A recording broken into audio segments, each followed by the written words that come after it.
The next story quest is Knowing the Pelupelu, given to us by Mbablu. Just at the spot where Wuk Lamat came back and we made camp and we had the alpaca and yeah, here we go. Wuk Lamat still seems a bit unsteady on her feet. Hardly surprising after she spent the night chasing alpacas. You know what will melt away fatigue like magic, though? Mate tea. I'll run to the ranch and get a pot brewing. That way you can take your time and the tea will be ready when you arrive. Okay. Bye. As Malblue so wisely suggested, we shall set a slower pace for our exhausted third promise.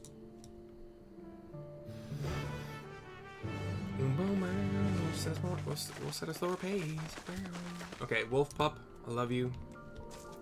I'm gonna keep the rotation going. Goodbye for now. Wind up onion night. Been a while. No, that'll take too long. So we'll spend 70 gil.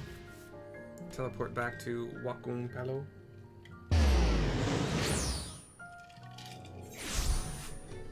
Or Pelupelu, I'm not sure. I'm sure it was said, well, I'm not sure. It might have been said in one of the previously voice acted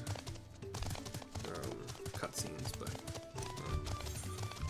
from the Aetheryte, we head back to the Alpaca Ranch here and find Mablu, who was waiting for us to come running back, but we snuck up behind her. Came back ahead of the others, did you? I should hurry along with the tea, then. Wuk Lamat can't be that far behind. Cutscene.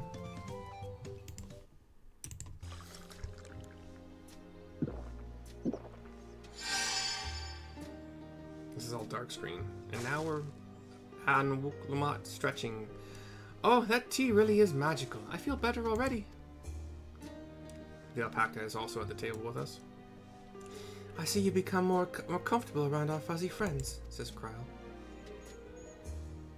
Watching this one taught me a lot about alpacas, what grasses and fruits they eat, what sounds they react to. They're adorable little quirks.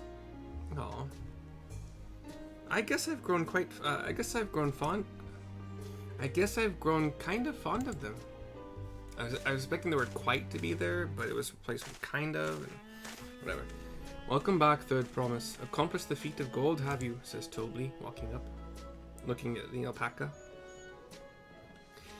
Yes, there's no mistaking a valley alpaca.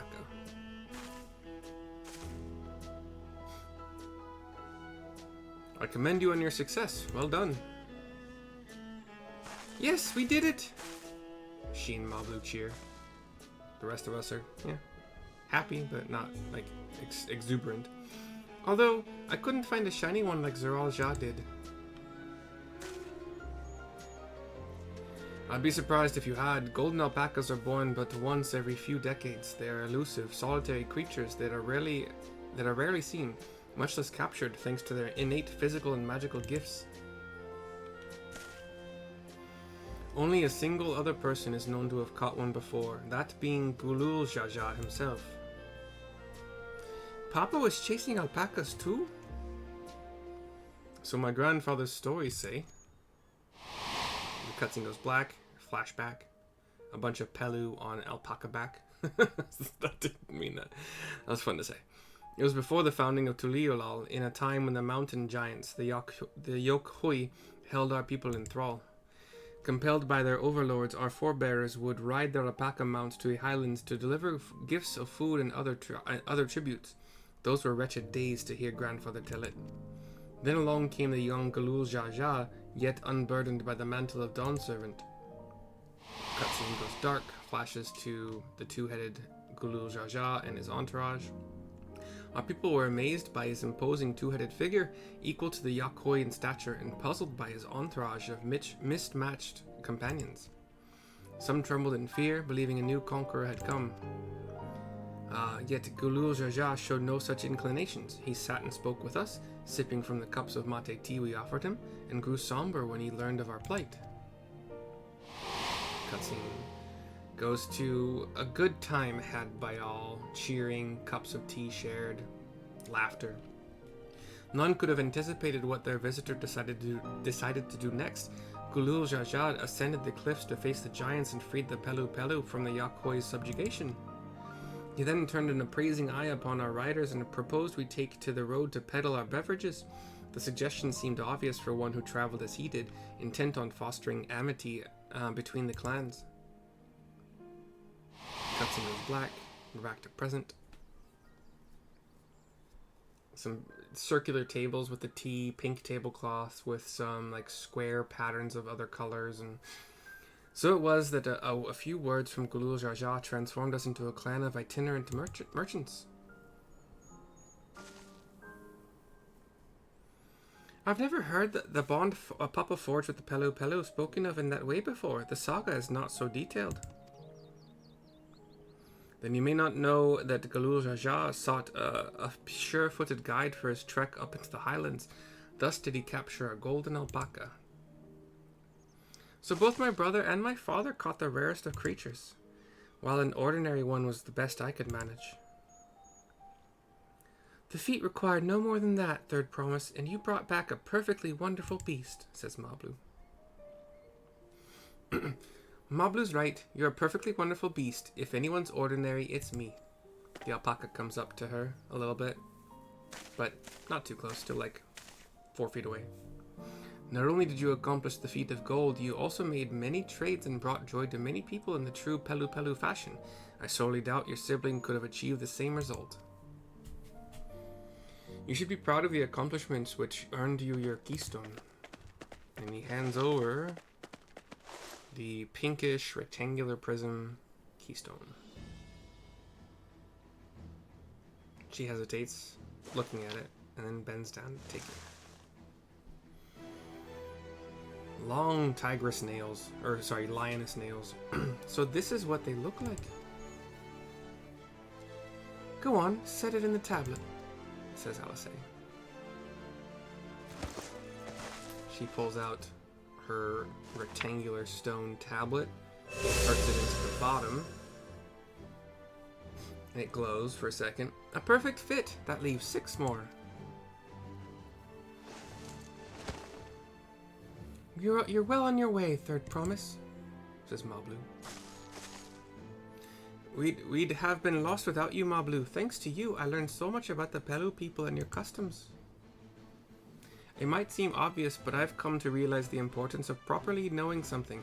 It was because I didn't understand alpacas that I was uncomfortable around them. I'm thankful to you as well, Wuk Lamat. You've given me the courage to say what I wasn't sure I could ever say. And she turns to... not Tobley. What's his name? Tobley. Tobley, I want to leave the ranch and become a merchant. I appreciate everything you've done for me, and I've loved every moment caring for the alpacas. But this is something that I need to do. I need to walk my own path and make my own trades. He closes his eyes, nods his head. As your parent, allow me to say one thing. I've always tried to give my wards lives filled with as much happiness as I could provide. Yet never once have I wanted that to be the only happiness you knew. You have my blessing to walk any path you choose, Mablu. It gladdens me to hear that you found a calling you wish to pursue with such passion. Just a second, please. Sorry. You will make an excellent peddler, I'm sure of it. She looks a little bit shocked, but very happy. Thank you, Tobley. What did I tell you, Mablu? Wuk Lamat gives a little bit of a cheer.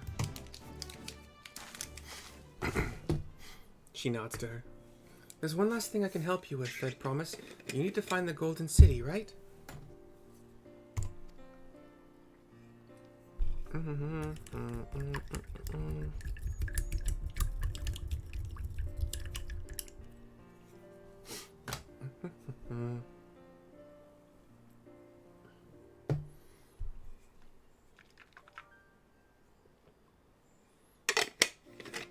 Sorry about that.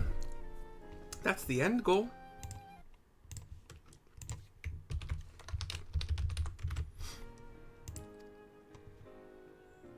Then I suggest you talk to Yakoi. Let's get some reactions. Not massive, but some. They once ruled over far more than just Alpaca and the Pelupelu.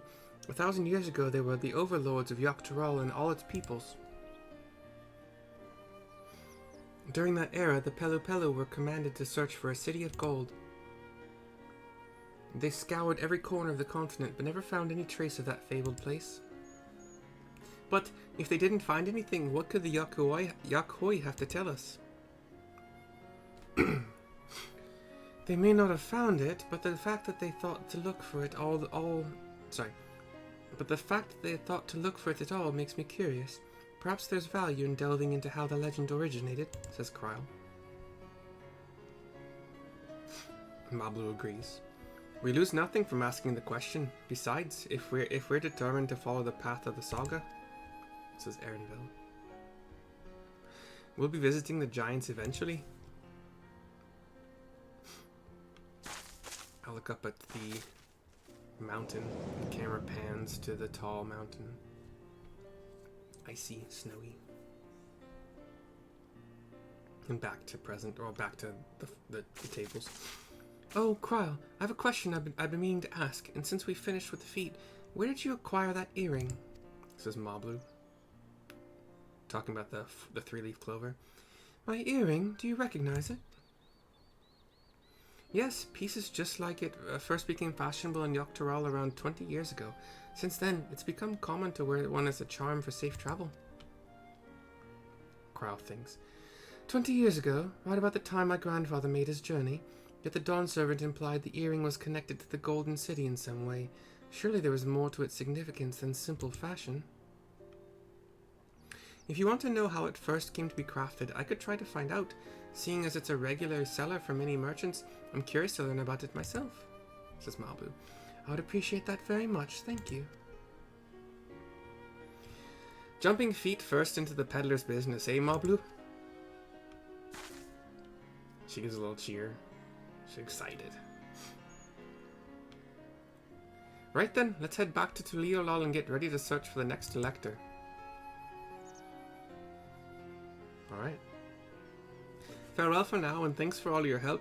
I will become Dawn Servant, so make sure you set aside your best mezcal for the occasion. Gives a wave.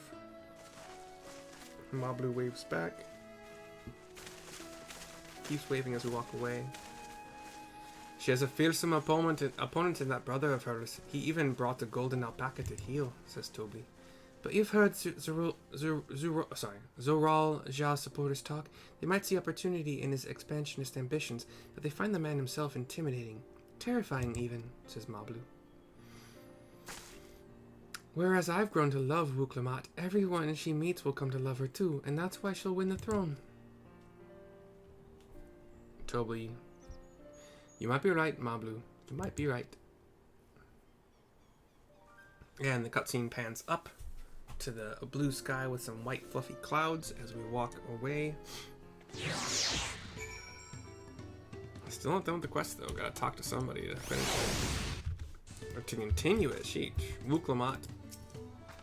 It feels good to have the feet of gold safely under our belt, even if my victory pales beside Zoral Ja and his shiny golden alpaca.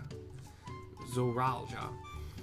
I know I shouldn't let it bother me, but in God's know you've all been so supportive, but I want to be strong, or wise, like my brothers, to be a promise that people respect. Which is not likely if I stand here carrying on and on about things. Let's move on. Back to Ixbalyav Tie with us. The contest has hardly begun.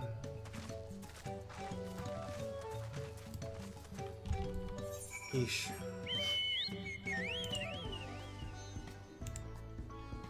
We'll go 289. Yeah, that's fine. To go back to Tuliolol. Oh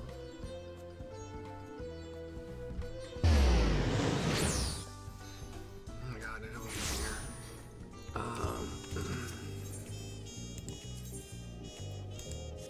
You take the quick little teleport to the Bayside Marketplace? Is that what it said?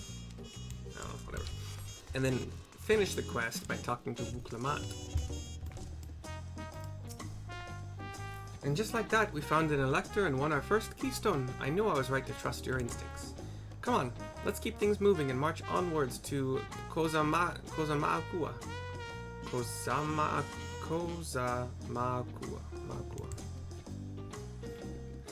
Chances are, hold on, this is Aaronville. Chances are, we'll find an elector there as well. Before we do anything, however, we should see what your patient Hanu friend has to say. Knowing the Pelupelu is complete. Video complete. I'll see you next time.